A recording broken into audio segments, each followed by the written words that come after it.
हाय army, आपका स्वागत है मेरे YouTube channel BTS Korean army 111 इन भोजपुरी सॉन्ग। तो आज मैं आप लोगों को माई हार्टलेस हस्बैंड का पार्ट 5 बताऊंगी। चलिए स्टोरी स्टार्ट करते हैं। पिछले पार्ट में हमने देखा था कि जेके जो कि अपनी बुआ के घर गया होता है क्योंकि उसे तेज से बहुत ज़्यादा डर लगता है और सारी फैमिली वाले उसे सपोर्ट करते हैं और उसे वहाँ से उसके बुआ के घर पहुँचा देते हैं। यहाँ पर हम देखते हैं कि ते जो कि इविल स्माइल के साथ बैठा होता है और कहता है कि अच्छा तो मुझसे बच गया और अपने बुआ के घर चला गया, अब उसे तो अंजाम भुगतना ही होगा ना। तो फिर बहुत ज़्यादा ही वो इविल स्माइल करता है और कहता है कि कोई नहीं, लगता है उसे मुझसे मिलने की बहुत ज़्यादा जल्दी है तो मैं उससे खुद मिलने जाऊंगा। अब यहाँ पर ते जो कि स्माइल करके लकी के साथ निकल जाता है। यहाँ पर शेके जो कि अब आराम कर रही होती है और नेक्स्ट डे मॉर्निंग ये लोग कहीं घूमने जाने का प्लान बनाते हैं। बट इत्तेफाक से यहाँ पर उसने काई के पैर तोड़ दिए होते हैं क्योंकि काई जो कि बहुत ज़्यादा ही जेके को पसंद करता था और वो उसको अपनी वाइफ समझता था और तो उससे शादी करने के सपने देख रहा था। शेके को ये सब बिल्कुल पसंद नहीं है क्योंकि वो एक बॉय है और उसे कोई अपनी वाइफ की तरह ट्रीट करे उसे नहीं पसंद। हाँ, वो ये जानता है कि वो एक बॉटम है, वो कभी टॉप नहीं हो सकता है, लेकिन इसके साथ तो बिल्कुल नहीं। ये सब सोचकर वो स्माइल करता है, वो भी इविल वाली, क्योंकि उसने जो कि अपना काम कर दिया होता है। जबकि सुबह उठकर नहाने जाता है, शेके वहाँ पर बहुत सारा ये शैम्पू गिरा देता है जिससे वो फिसल के बाथरूम में गिर जाता है और वो थोड़ा सा लंगड़ा रहा था, लेकिन शेके और जिमिन के साथ वो मार्केट जाने के लिए तैयार रहता है। लेकिन ये भी जेके को राज नहीं आता है और वो उसके शूज़ लेसेस को बांध देता है और जैसे ही काई आगे बढ़ता है तो वो मुंह के बल गिर जाता है। अब उसके पैर में बहुत तेज़ मोच आ जाती है जिसकी वजह से वो अब शेके और जिमिन के साथ नहीं जा पाता है। इसी का फ़ायदा उठाकर दोनों अपनी बुआ से कहती हैं कि मुझे घूमना है यहाँ पर। तो जिमिन कहती है कि हाँ ठीक है। तो फिर बुआ कहती है कि अब तो काई तुम लोगों के साथ जा नहीं पाएगा तो तुम लोग आराम से घूमकर वापस आ जाना शाम तक सही टाइम पर। यहाँ पर बहुत ज़्यादा ही दोनों घूमते हैं, लेकिन घूमते वक्त जेके किसी से टकरा जाती है और जब ऊपर देखती है तो उसके होश ही उड़ जाते हैं। जिस इंसान के वजह से वो वहाँ से भाग कर आई, वो इंसान उसके सामने एक इविल स्माइल लिए हाथ शेप में डाले खड़ा था और ये सब बहुत ज़्यादा ही सिचुएशन बिगड़ने लगती है क्योंकि यहाँ पर बहुत ज़्यादा ही अब टेंशन का माहौल हो गया था और बहुत ज़्यादा ही बुरी कंडीशन हो चुकी थी। तेजुकी उसे बाहों से पकड़कर उसे अपने करीब लाता है और ज़बरदस्ती उसे किस करने लगता है। शिमी जो कि उसे छुड़ाने के लिए आगे बढ़ती तो लकी उसका हाथ पकड़ लेता है। लकी भी बहुत ज़्यादा स्ट्रांग होता है जिस वजह से वो उसका हाथ छुड़ा नहीं पाती है। यहाँ पर शेके को ही सब कुछ झेलना पड़ता है। तेजो कि उसे छोड़ ही नहीं रहा था और जब वो छोड़ता है तो शेके बहुत ज़्यादा गुस्से में होता है और वो उससे बहुत ज़्यादा ही नफ़रत करने लगा था। और करे भी क्यों ना, आखिर कोई बिना परमिशन के 2 बार किस करे और इतनी बार टच करे तो उससे किसी से भी नफ़रत हो जाएगी।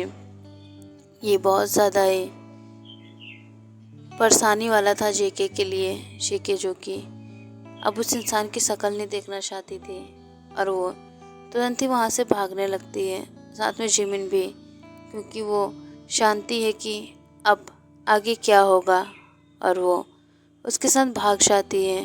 यहाँ पर तो बहुत ज़्यादा ही सिचुएशन ख़राब हो जाती है क्योंकि ते जो कि जिमिन को बहुत ज़्यादा गुस्से से घूर रहा था आखिर उसकी चीज़ को वो कैसे भगा सकती है। अब वो बहुत ज़्यादा स्माइल करके कहता है कि कोई नहीं, आएगी तो लौट कर मेरे ही पास। और इसी तरीके से वो अब शेके को घूरने लगता है और वो अपने काम पर वापस चला जाता है।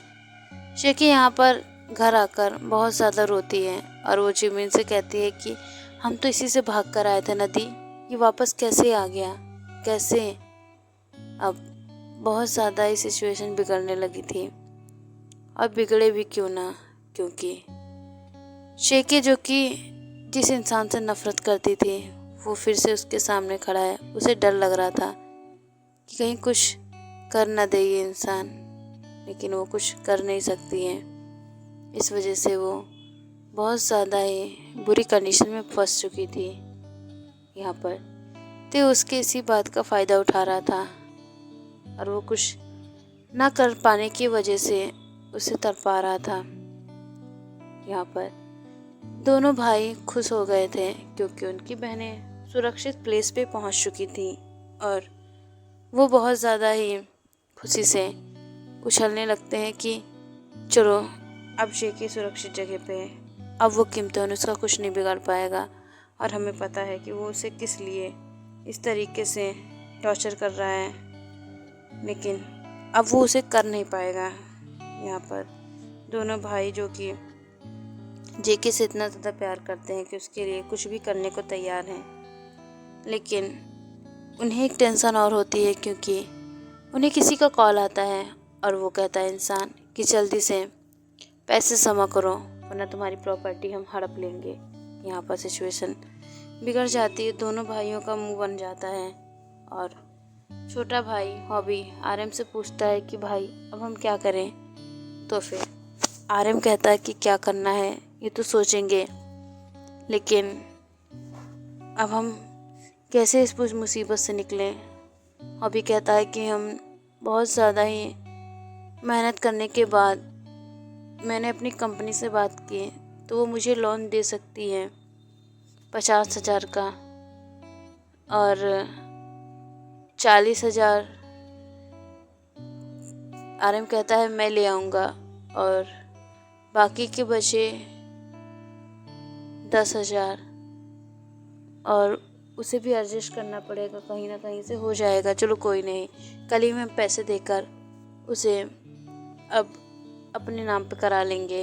यहाँ पर तो स्माइल करता है और कहता है कि क्या तुमने प्रॉपर्टी पेपर ले आए। वो इंसान कहता है यस बॉस, उसे लाने में कहाँ कौन सी दिक्कत थी, वो तो यूं मिल गया मुझे, ये लीजिए। और उस प्रॉपर्टी पेपर को देखकर तो स्माइल करता है।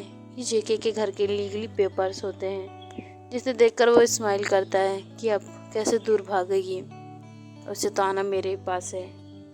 यहाँ पर ते बहुत ज़्यादा प्लानिंग कर रहा होता, तभी वो जो कि अब बहुत ज़्यादा ही और प्लानिंग कर रहा था और वो किसी को कॉल करके कहता है कि क्या हुआ, वो सब आ गए हैं, सब हमला करने वाले हैं और सभी जगह कर्फ्यू लगवा दो, किसी को भी आने जाने की परमिशन नहीं है और उस इंसान को ख़त्म करने के लिए किसी को भी मारना पड़े तो कोई गम नहीं, ख़त्म करो, क्योंकि मुझे किसी की भी जान की कोई परवाह नहीं है। और तुम लोग याद रखना कि कुछ होना नहीं चाहिए, समझ में आई। और तो और बहुत ज़्यादा ही वो अपने आप को बन रहा था, आज उसकी मौत निश्चिंत है और उसके आदमियों को बहुत शौक चढ़ा है ना उटपटांग काम करने का, तो आज मैं उसका शौक पूरा कर दूंगा। यहाँ पर तो ये सब बातें कर रहा होता है और बहुत ज़्यादा ही बुरी सिचुएशन में होता है, लेकिन उसका गुस्सा देखकर कोई भी डर जाए।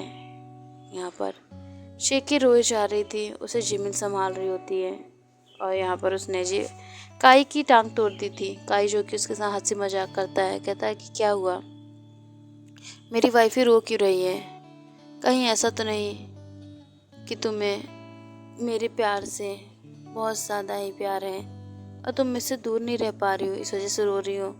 शेकी की फेस पे स्माइल आती कहती तो जैसे सड़क के प्यार में पड़ने से अच्छा है कि मैं मर न जाऊँ, बड़े आए, मुझसे प्यार करने वाले। थोबड़ा देखा है अपना, मुझसे प्यार करने वाला, बड़े हैं मुझसे प्यार करने वाले। चले जाओ नहीं तो इस बार तो टांगे तोड़ी हैं, अगली बार हाथ भी अपने हाथ में पाओगे। चीकी ये सब बोलकर स्माइल करती वहीं काई ये सब सुन के चला जाता, लेकिन इन लोगों की ये बातें भी कोई सुन रहा होता है और वो फेस पे स्माइल लिए ये सब देख के कहता है कि मेरी जान, तुम तो बहुत ज़्यादा ही टैलेंटेड हो। अच्छा वो तुमने उसको जवाब दे दिया, वरना ये भी अपने जान से हाथ धो बैठता। ओके आर्मीज़, तो मैं इस पार्ट को एंड करती हूँ। नेक्स्ट पार्ट में जानेंगे आगे क्या होगा। तो आप लोग प्लीज़ इंतज़ार कीजिए और इस स्टोरी को प्लीज़ सपोर्ट कीजिए। और अगर आप लोगों को स्टोरी अच्छी लग रही है तो लाइक कमेंट शेयर कर दीजिए। बाय आर्मीज़, सरांगे। और ये स्टोरी आप लोगों को कैसी लग रही है कमेंट में बताना ज़रूर। और मुझे पता है कि आप लोगों को ये स्टोरी पसंद आ रही है, क्योंकि आर्मी ने मुझसे पूछा था कि आपकी स्टोरी कब आने वाली है, तो थोड़ा सा कल नेट इशू था, इस वजह से थोड़ा दिक्कत हो जाती है। तो फिर बाय आर्मी, सरांगे, लव यू सो मच।